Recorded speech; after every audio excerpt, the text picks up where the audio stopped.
Le coût de la liberté, c'est l'inconfort. Toujours. C'est extrêmement inconfortable de sortir de sa zone de confort. C'est extrêmement inconfortable de changer de route, de faire demi-tour, de faire des détours, d'avoir la sensation d'être paumé. C'est extrêmement inconfortable de se retrouver face au vide et de pas savoir où on va. Ce truc-là, il est ultra inconfortable. Mais ça, là, c'est la liberté. Comment j'aide les femmes à devenir libres ? Bah, sacré morceau, hein, sacré morceau. Après, c'est toute la partie de mon travail, donc c'est cool. Mais déjà, je pense que la première chose, c'est de définir ce qu'elles entendent par liberté. La majorité des gens que je connaisse ne veulent pas être libres, dans le sens libre à 100%, géographiquement, financièrement, etc. La majorité des gens, c'est pas ça qu'ils veulent. La majorité des gens que je connais, en tout cas, ce qu'ils souhaitent, c'est pouvoir maintenir une vie confortable, c'est-à-dire pouvoir travailler dans un endroit qui n'est pas trop dégueulasse, gagner suffisamment pour maintenir leur confort et leur qualité de vie, c'est-à-dire pas forcément des choses mirobolantes, quoi. Je pense que monsieur et madame tout le monde, ils rêvent pas forcément de passer ses vacances à Saint-Barth. Je pense qu'ils veulent simplement, ils et elles, veulent simplement avoir de quoi nourrir leurs gosses, envoyer leurs gosses en vacances, partir avec eux éventuellement aussi, leur payer quelques activités extrascolaires, ce serait pas mal de temps en temps aussi. Et puis, pas avoir à se demander s'ils vont pouvoir payer leurs factures à la fin du mois, si ils vont pouvoir remplacer la bagnole si jamais elle lâche, la machine à laver pareil, enfin voilà, ce genre de questions-là. Donc, c'est pas de la liberté financière dans le sens de devenir millionnaire, milliardaire, etc. C'est pas ces idées-là. C'est plutôt avoir un confort de vie qui permette de pas être anxieux au quotidien à regarder ses comptes en permanence pour regarder si on n'est pas juste. Ça, c'est pas exactement la même liberté que l'idée de se dire je suis capable de tout envoyer péter et partir avec un sac à dos et voyager comme moi j'ai fait par exemple. C'est pas la même chose, c'est pas la même vision. Et je pense que c'est très bien que la majorité des gens n'aient pas envie de devenir libre à ce point, dans le sens complètement libre géographiquement, complètement libre financièrement, complètement libre relationnellement aussi. Je pense que c'est normal que dans une société, il y ait des personnes qui n'aspirent pas à ce niveau-là de liberté. Enfin, je veux dire, il n'y en a pas un qui est mieux que l'autre. Par contre, ce qui est important, c'est de permettre, dans le cadre qui convient, de trouver le plus de marge de manœuvre, d'aisance possible. Ça, c'est ultra important pour se sentir libre. En fait, si on part de l'idée philosophique que être libre, c'est choisir ses chaînes, ben là, c'est moi, je rends la possibilité à ces femmes, à mes clientes, de choisir leur chaîne. C'est-à-dire de réellement choisir ce qu'elles veulent faire. Et pas subir les choix de la société, leur éducation, leurs parents, ce qu'elles ont cru être pour correspondre à la bonne idée de la femme telle qu'elle doit être. Donc je leur rends la possibilité, enfin elles se rendent à elles-mêmes, moi je les assiste là-dedans, je les guide là-dedans, de choisir ce qui est le mieux pour elles, de choisir leur propre chaîne. Est-ce que moi je me sens libre ? Un peu moins maintenant. Je pense que je l'ai beaucoup vécu, cette liberté, ce sentiment de liberté-là, je l'ai vécu très très fort quand je voyageais en van en Amérique du Sud. Ça, pendant plusieurs mois, enfin plus qu'un an, j'ai vécu ça. Et je me suis vraiment sentie très très libre. Ouais. Je pouvais aller où je voulais, quand je voulais. J'aimais pas un endroit, je me barrais. J'aimais bien un endroit, je restais. J'avais pas besoin de travailler énormément parce qu'en fait, la vie en van en Amérique du Sud, ça coûte rien. Enfin, je sais pas, je dépensais pas plus de 300 € par mois, quoi. Donc, je pouvais travailler 3 jours, 4 jours peut-être par mois et ça me suffisait. Donc, j'avais cette liberté-là financière, de pas me prendre la tête trop sur comment je vais vivre, cette liberté-là géographique, et puis une liberté aussi relationnelle, puisque en fait, j'étais jamais vraiment bloquée avec une personne. Il suffisait que je bouge et puis ça réglait. S'il y avait une personne conflictuelle, je m'en éloignais. S'il y avait des personnes que j'aimais bien, je pouvais m'en rapprocher. Enfin, cette liberté-là, je l'ai vraiment expérimentée. Je l'expérimente moins maintenant depuis quelques mois, depuis que je suis posée au Paraguay, depuis que j'ai adopté mon chien aussi. Enfin, il y a des contraintes comme ça qui sont pas des choses négatives, c'est juste des contraintes qui te rognent un peu de ta liberté. Mais pour moi, c'est ça. Choisir ses chaînes, c'est ça. Moi, j'ai choisi d'adopter mon chien quand je l'ai rencontré en Argentine. Et j'ai choisi de perdre un peu d'indépendance et de liberté pour pouvoir passer un moment de vie avec lui. Et là, je choisis de renoncer à mon nomadisme pour pouvoir expérimenter la création d'une entreprise, se sédentariser un peu dans un pays un peu plus longtemps que quelques mois.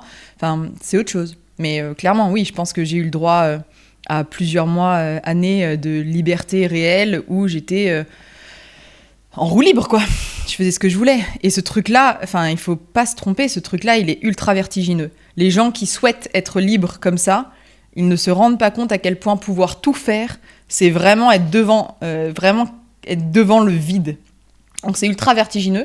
Au début, ça peut être angoissant même pour certaines personnes. Donc faut pas négliger ça. La liberté, oui, mais attention quand même, parfois c'est un peu plus inquiétant que ce qu'on croit.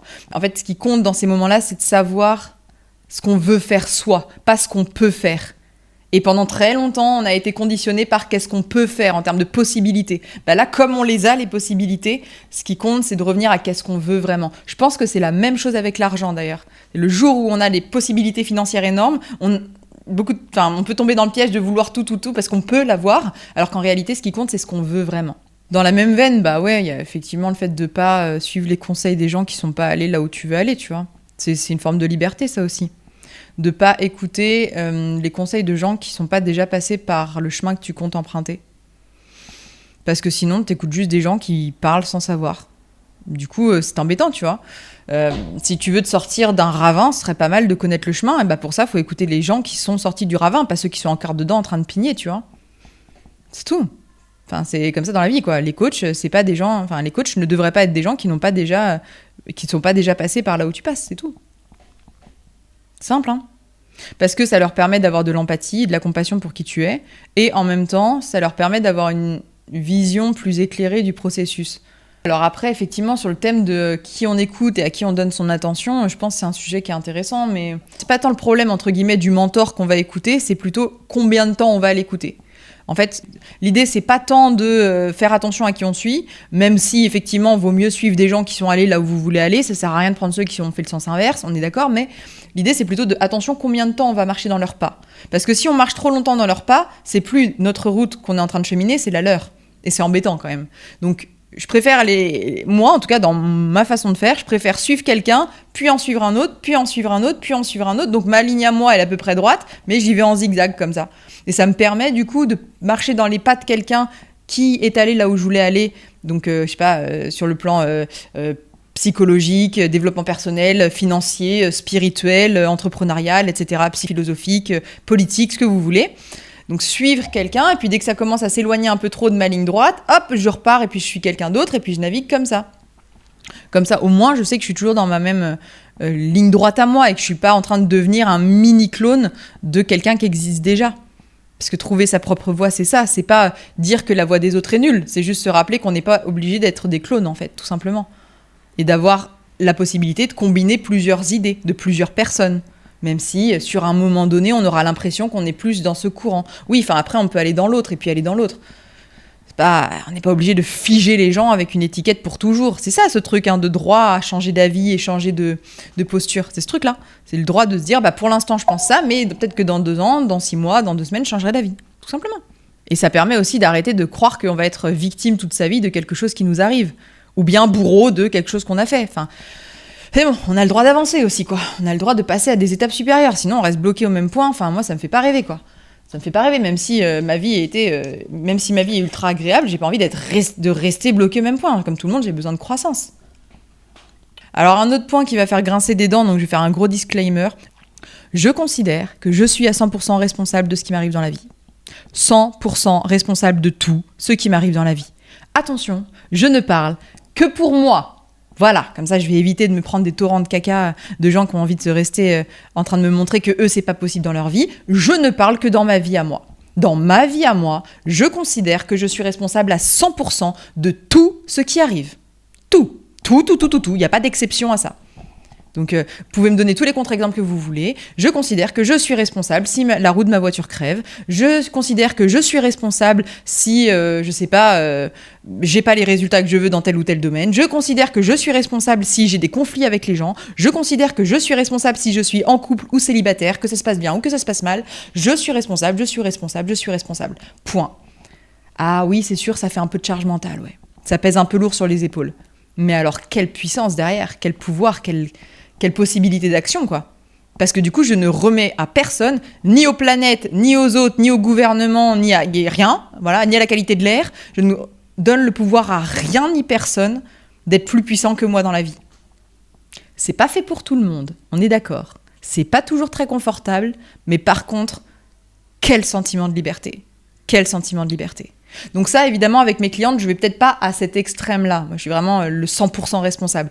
Mais en tout cas, je les aide, même dans des situations où elles ont l'impression d'avoir tout subi, je les aide à comprendre quelle était leur petite part de responsabilité là-dedans pour qu'elles puissent derrière reprendre la main, reprendre le cours des choses, rechanger ce qu'elles peuvent changer pour éviter de retomber dans le panneau 4 mois plus tard. Parce que quand on dit c'est pas de ma faute et j'y suis pour rien, il y a un truc ultra fataliste de ça m'est tombé sur le coin de la gueule et je peux rien y faire.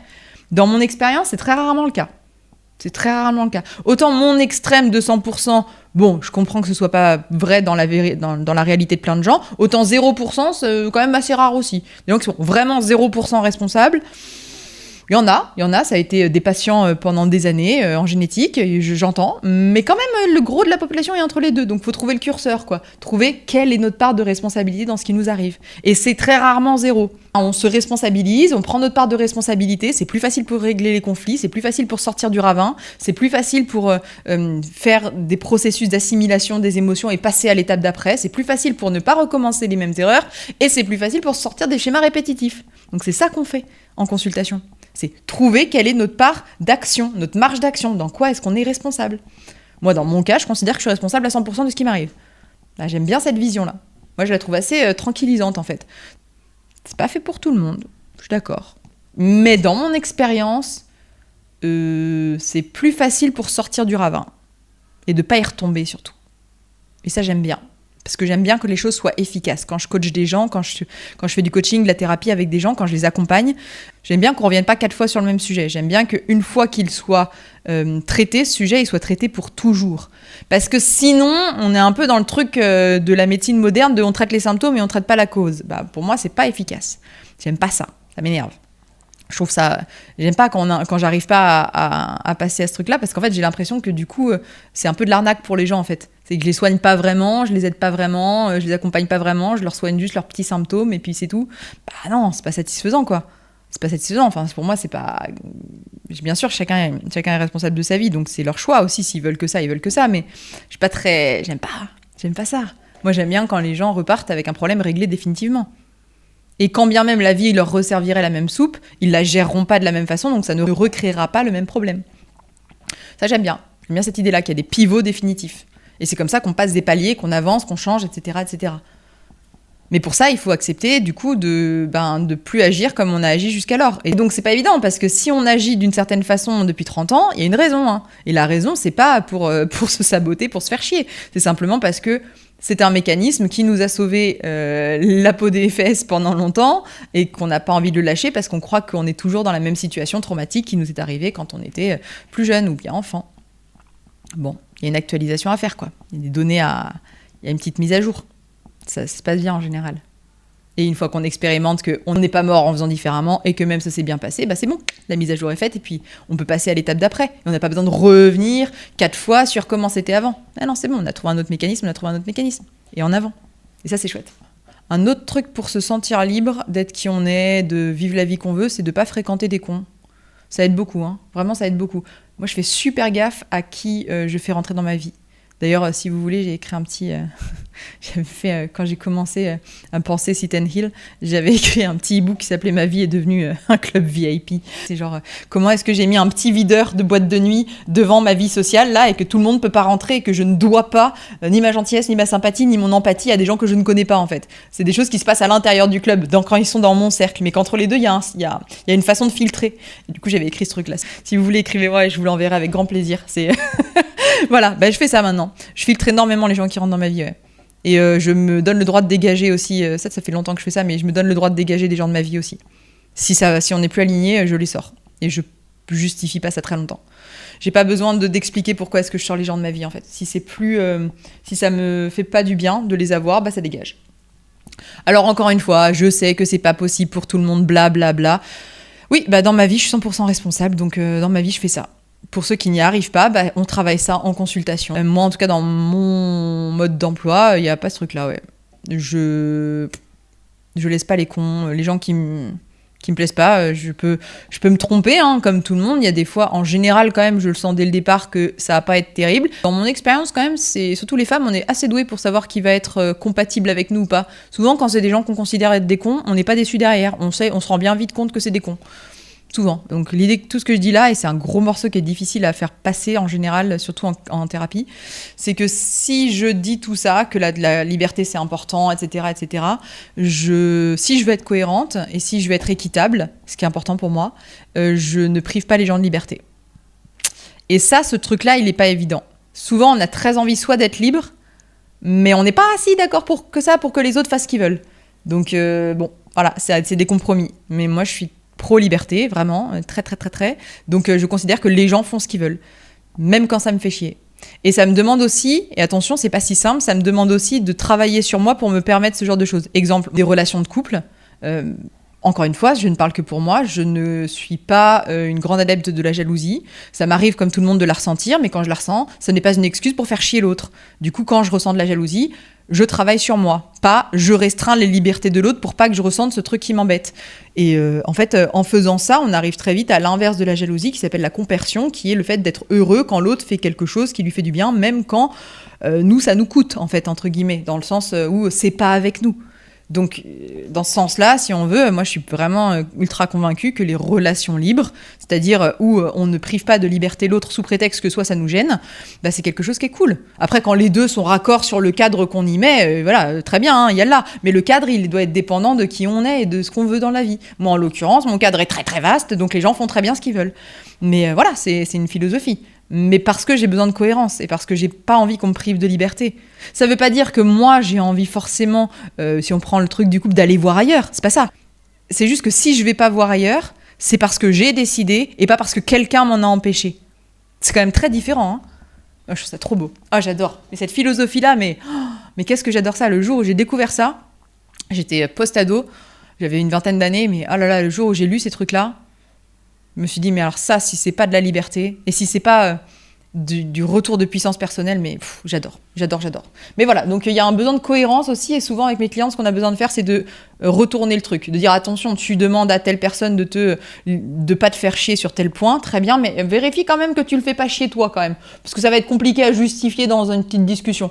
Si derrière, on peut te remballer l'argument de, bah oui, mais tu le fais, et ça va être compliqué quand même. C'est difficile la discussion. En général, on balaye devant notre porte. Voilà, juste pour faciliter les relations. Voilà, juste ça. Mais ça se passe bien en général. Les gens aiment bien prendre des responsabilités quand on leur explique qu'en fait, ils sont pas. Enfin, moi en tout cas, mes clientes, ce que j'observe, c'est que c'est pas des gamines qui refusent qui refusent la conséquence de leurs actes. Hein. Au contraire, elles sont plutôt contentes de prendre leurs responsabilités parce que ça les libère. Encore une fois, c'est la condition à la liberté, ce truc-là. C'est pas rien la liberté. Hein. Pour une femme, même au XXIe siècle, c'est quand même un truc qu'on aime bien encore. Hein. Ça fait pas si longtemps que ça qu'on a le droit d'avoir un compte bancaire. Donc on est contente quand même. La liberté, on aime bien.